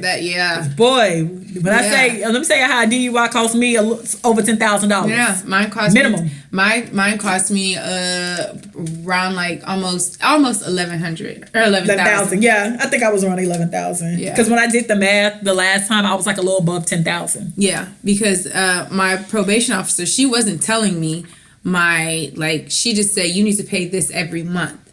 So I would pay for it, and then I'd be like, okay, well, what is my balance? She said, don't worry about your balance. You're paying this every month. Now, I didn't have, because the thing was, I got two different numbers, because I know one went to the probation officer and one actually went to the city. But luckily for me, right when I got on probation, I did the Rodeo's cook-off. I bartended that weekend, and I made a shitload of money. So I paid all my stuff had been paid. I did my community service very early and very quick. So I really just been coasting. Well, that's good. But, we'll see. So, shout out to 2019.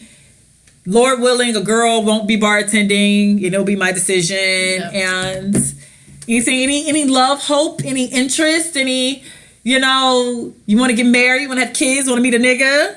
Well, I'm going into the new year with a really celibacy. No, celibacy is over. My celibacy is over. I'm going into the new year with a good man. Savannah? That's good. Met him some time ago, but we are dating.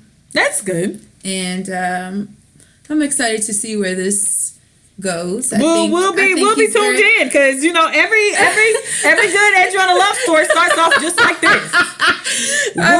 We'll jump in about three episodes from now and see where you're at. So look, we've been on a couple of dates. Every good story starts off like this. I'm not gonna say it's not gonna work out. I'm not gonna say it is. No. Because the last time it bombed. It bombed quite. Every episode it just got worse. So maybe we're just gonna skip like 2 or 3 and then we'll update. Okay, yeah. So yeah, we'll wait a couple of episodes. Adrianna's Love Connection's back. And we're back, ladies and gentlemen. Just like that, a new season. A guy got a good man. He's a good man, Savannah. No, he's good. He's cool. So. And what about you?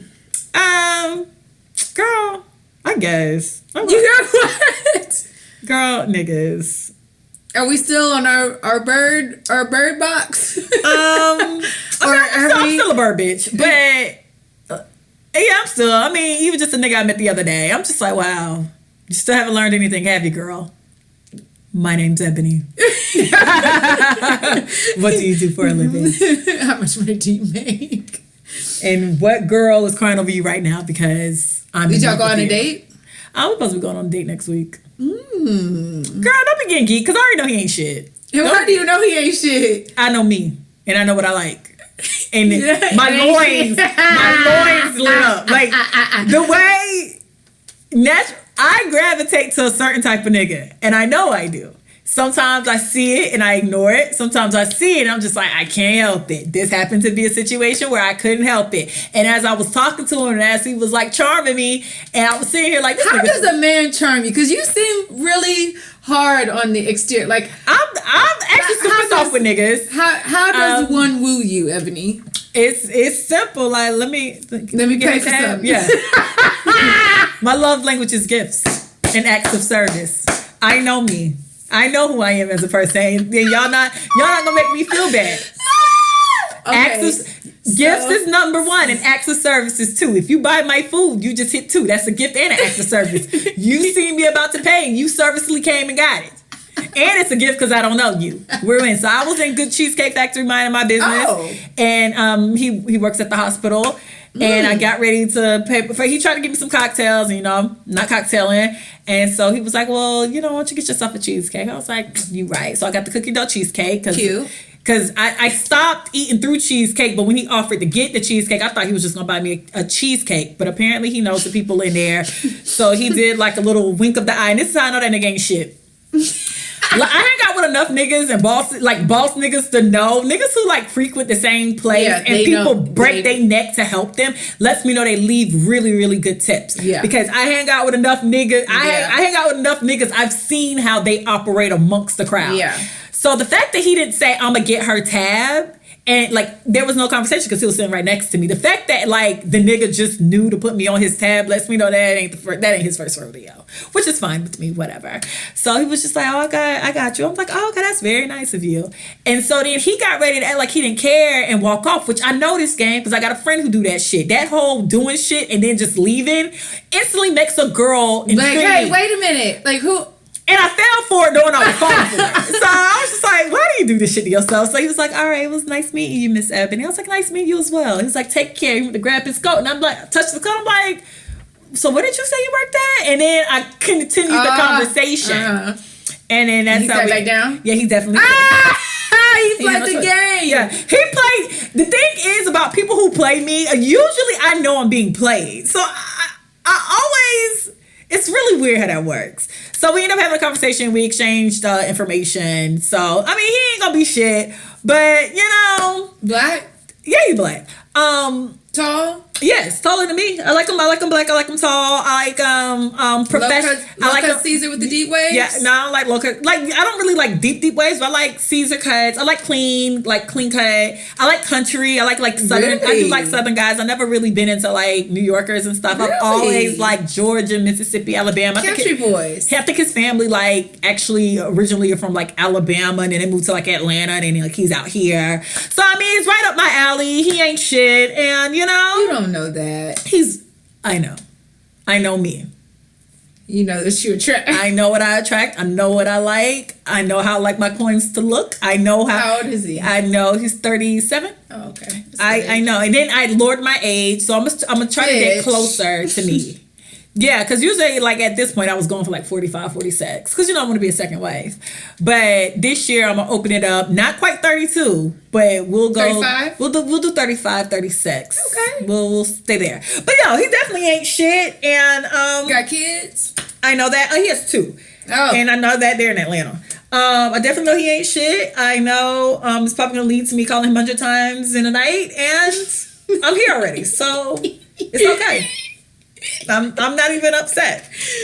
And when I do call him 100 times a night, mad, kicking my pillow off the bed, I'm just gonna sit there and be like, you did this to yourself, sis. I'm just gonna look myself in the mirror and said, when will you learn? And I'm gonna be like, maybe this year. Oh, well, that's good. I mean, hey, not even upset. Fuck it. Need to have Balls sex. To the wall. It's fine. I want to see Toni Braxton in February. Might as well, or January, whenever she's coming. Might as well just roll with this. Fuck it. Yeah. Who am I? Who am I? Ebony's Chronicles. Yes. That's why, because my mom was like, you never talk about niggas you date on the show. I was like, so I can tell everybody how I date, like, ridiculous niggas, and every week will be me, like, so I cussed him out. Like, every week will be like, so I found out he was married. Oh, my God. So, to save y'all from my drama and judging me, because I took it before, but I took the Wayne to Excel test again, and I got Robin. And some girls like, I can see you being Robin, throwing oranges at a guy. And I'm like, sis, I'm like Robin more ways than you ever know. Bitch, I am Robin. Everything, her whole, I want a house in Scottsdale, 2, maybe 3 kids, and the fact that she was still fucking Russell knowing he wasn't shit, I am Robin. I just need to get out of here not pregnant. As long as I don't end up like pregnant, I'm one up from Robin. And would you want to get pregnant? Do you want to get married? I want to get married and have kids. 2. I want to pop them out.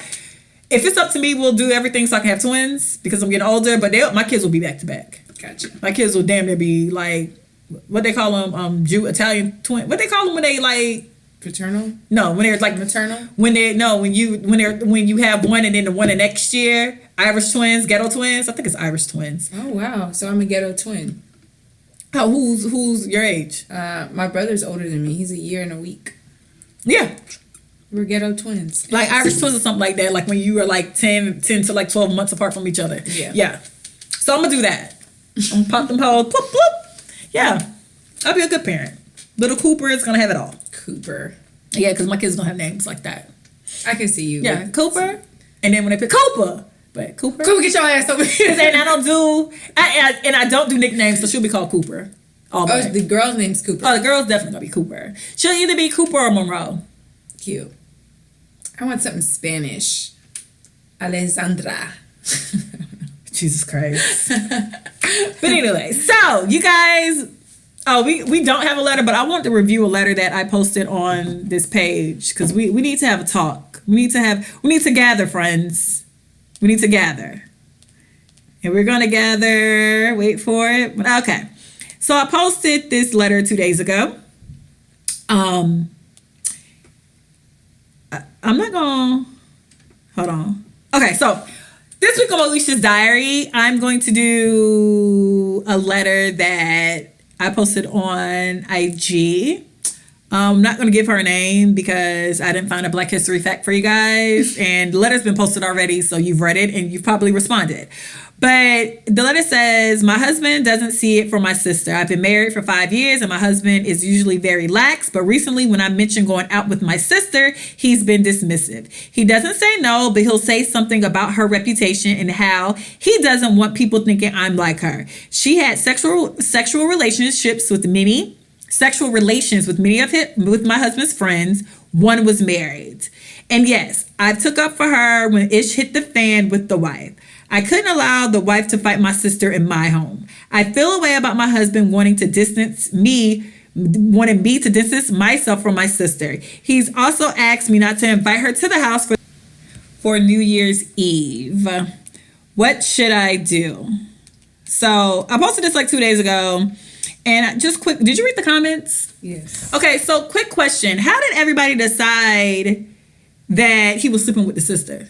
Yeah, that went left real fast. Like, I don't think that is that. Okay, so you don't think that either? Mm-mm. Okay, so I didn't get it. When I read the letter, like the way I took it is, if he has like 6 or 7 homeboys and she slept with like 3 or 4 of them or whatever, that's awkward. That's just awkward, especially if they all have like one was married, yeah, and they all have spouses, significant others. Yeah, and I was just like, especially the one that she said that the wife tried to fight her. Are they coming to the party? Because I wouldn't, if I was the dude, I wouldn't want to have to break up a fight.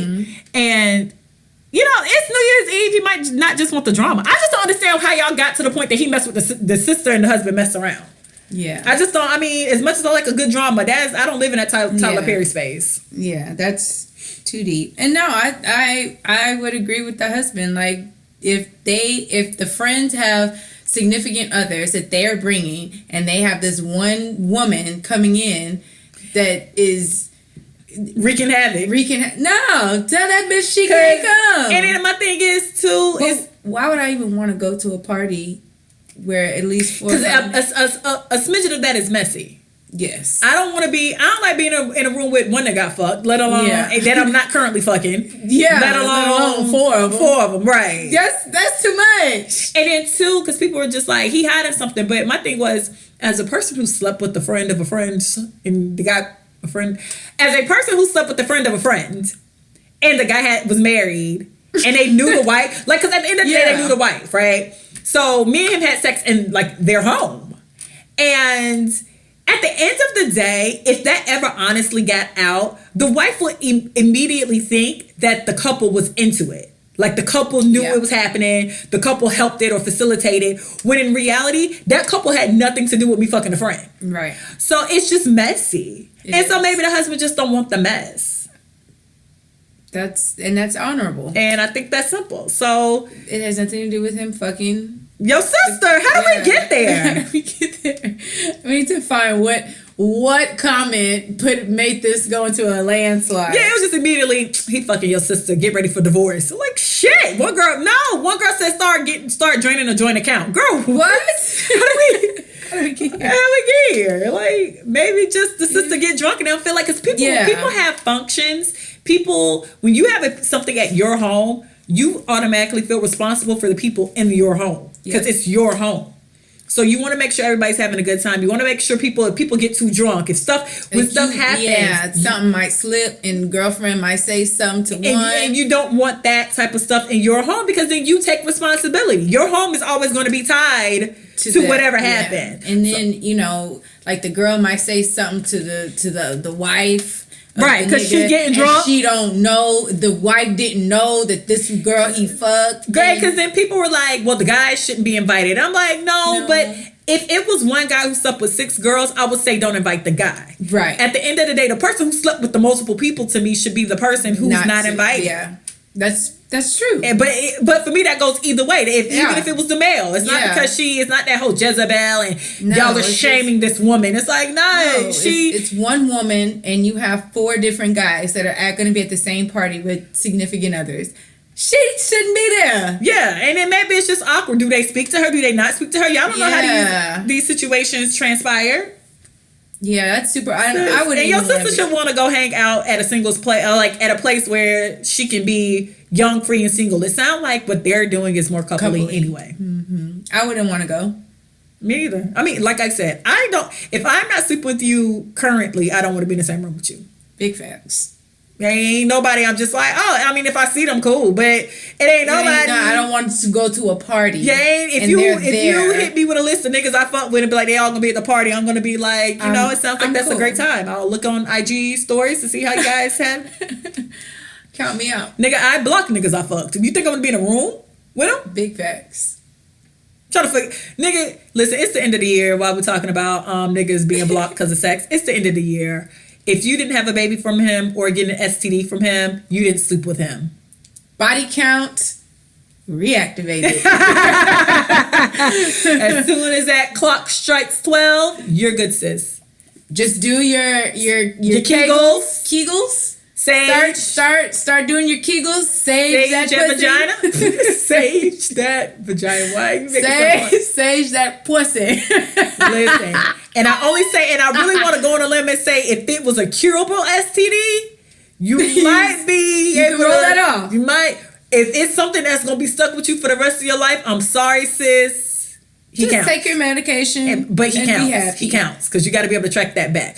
But anything that is curable, and if you didn't have no kids, and I mean if you did not have kids, I mean if you didn't birth them. Now, I don't know what might have transpired with a plan B or down to a clinic. Not my business, not my ministry. If you did not have to birth someone and name them, and if you don't have to take care of them. If you don't have to take care of them, and if whatever you had was cured with antibiotics, it's okay. You don't know that nigga. Take that nigga right on off. That body count, renewed. Clean. So a lot of y'all, you're back to 3 or 4, whatever. Go back. So let me ask you. So do you... I don't claim shit. What? This year, did you have an active year? Active early on, not active later. Later? Because I just got fed up. Yeah. I kind of got like a little... Something happened, I got a little grossed out. And I was just like, this is a lot. Gotcha. Like... Sex is a lot. I got you. It was a lot. And like I'm not really into running up my mileage now. Yeah. I mean, I fucked a lot of my day. Yeah. I mean, not like that, but no, I ain't never been one of the people who been like, whoa, me. You've passed your whole phase. Yeah, I'm good. Like now, like just having sex for the thought of having sex, it's a lot more to have sex now. Yeah, absolutely. I miss the days where sex was a lot more carefreer for me versus now that I'm grown and it's just you pay attention to everything now. I do. I pay attention to like everything, and I just can't be. And then now, like back in the day, I used to let like bum ass niggas slide in my vagina, you know, here and there. Like now, I can't. Like I go through. Now like, you have standards. I do. Like I went through like awesome. It was like a depression at one point when I fucked this nigga, and I was just like, how did I even? The nerve of my vagina. Like I'm sorry. Yeah, I've done that. So to avoid that. Because, like, it's not like I still get a what you doing text. I had somebody text me not too long ago talking about you the best I ever had, but he was trying to hype me up so I can give him some.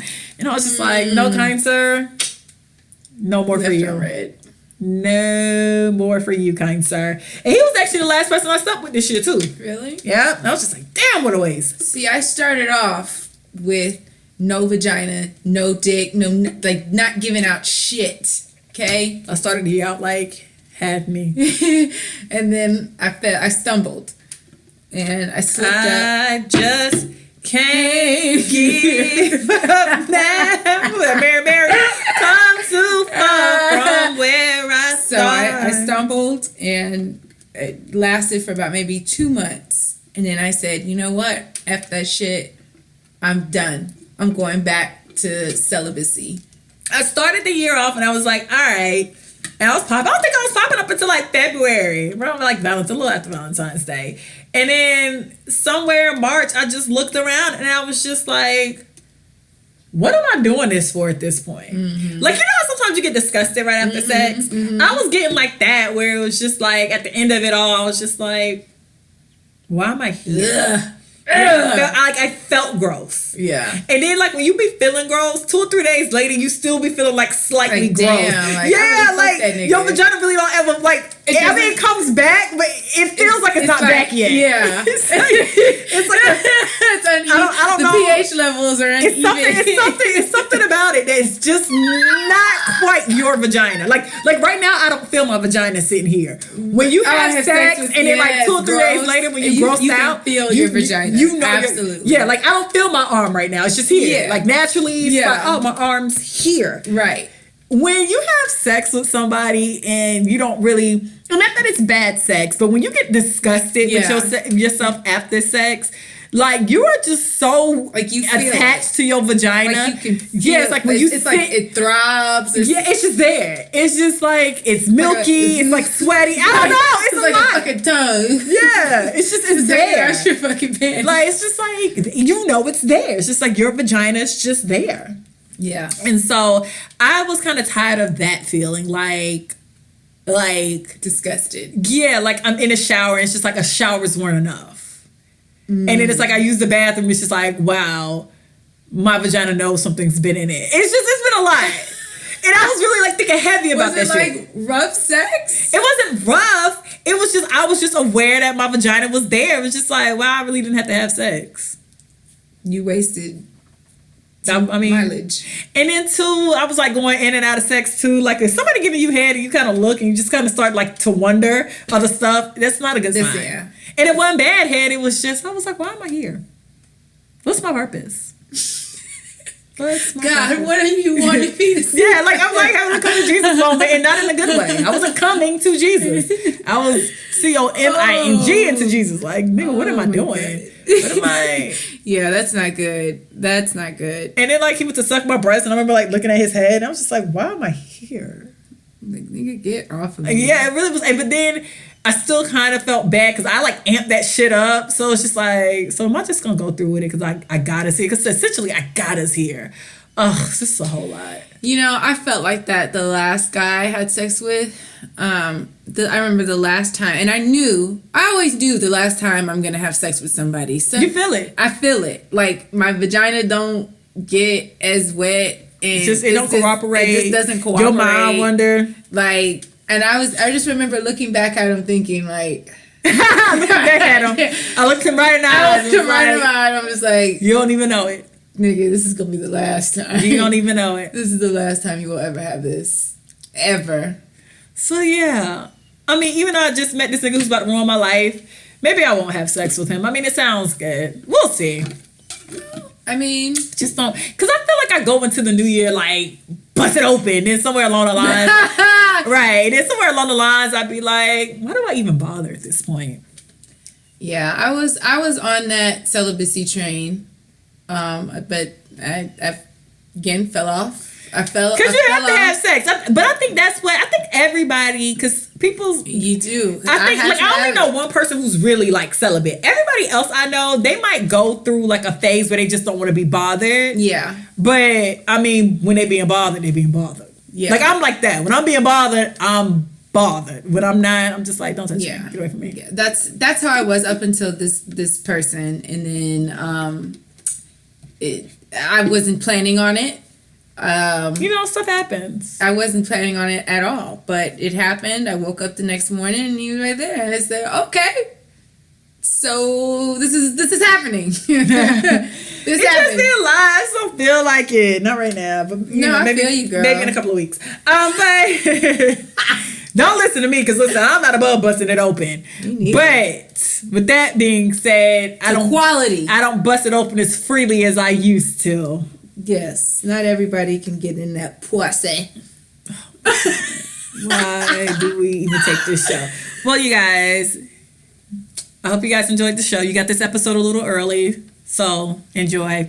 Happy New Year's, guys. Don't drink and drive. Be safe. Don't drink and drive. Be safe. Look out. We got some dope shit coming out in 2019. So support your girls. Don't report us on IG. Stop reporting us. That is number 2. We got reported twice. That's twice. Twice, niggas. But just support your girls. We got some things coming for you. And always remember, kids, when the clock strikes 12, if you didn't have a baby for him, if you didn't have a baby from him, and if you don't have an STD, a lingering STD that won't go away, you didn't have sex with him in 2018. Just move on. It's okay. Body numbers 0. New body numbers activate. No. You guys have a great new year. We'll see you next week. Bye. Bye.